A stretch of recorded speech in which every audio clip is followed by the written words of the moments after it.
all we say to America is be true to what you said on paper.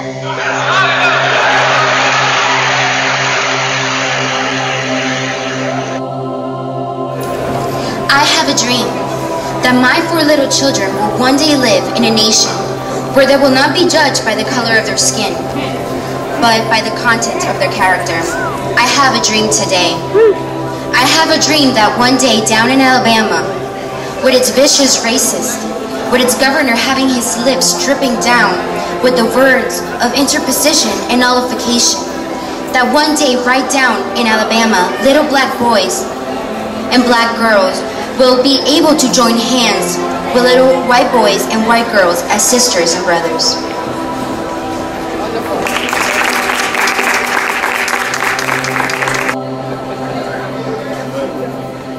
We shall overcome. We shall overcome. We shall overcome someday.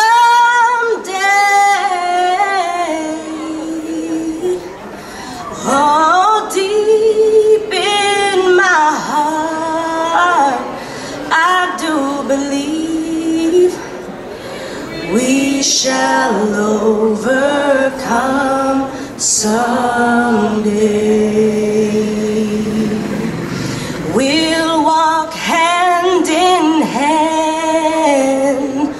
We'll walk hand in hand. We'll walk hand in hand someday. Oh, deep in my heart, I do believe we'll walk hand in hand someday. We shall overcome. We shall overcome. We shall overcome someday.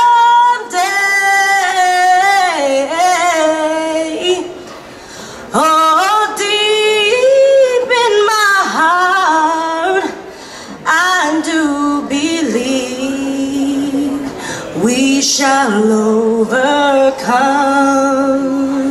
someday. Thank you.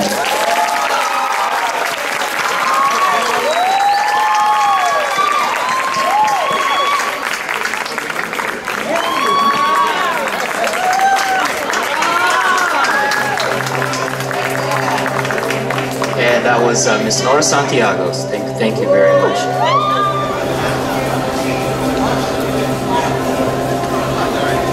But more basically, I'm in Birmingham because injustice is here.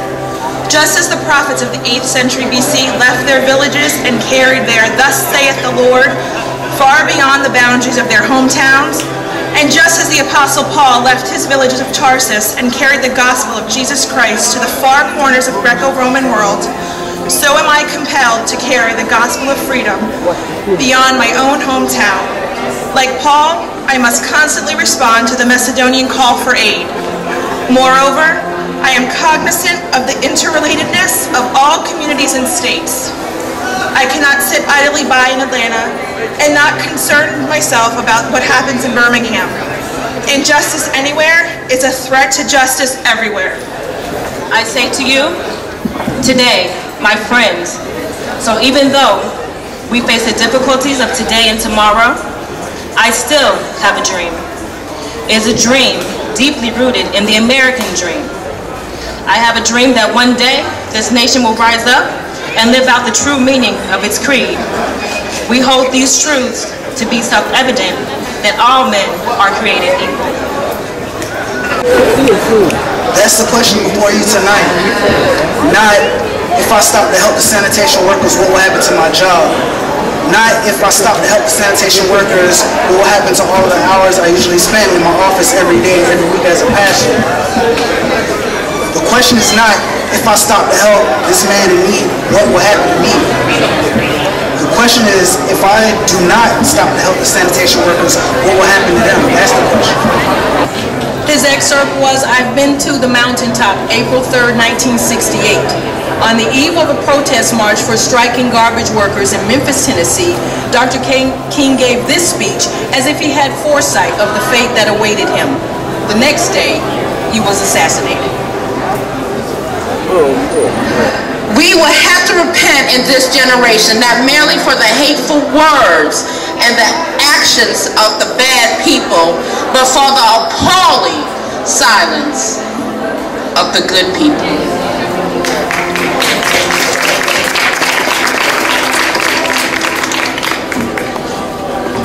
If a man hasn't discovered something to live for, he isn't fit to live.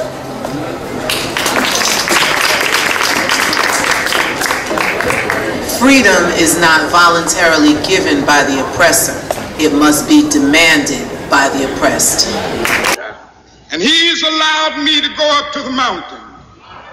And I've looked over and I've seen the promised land. I may not get there with you, but I want you to know tonight that we as a people will get to the promised land.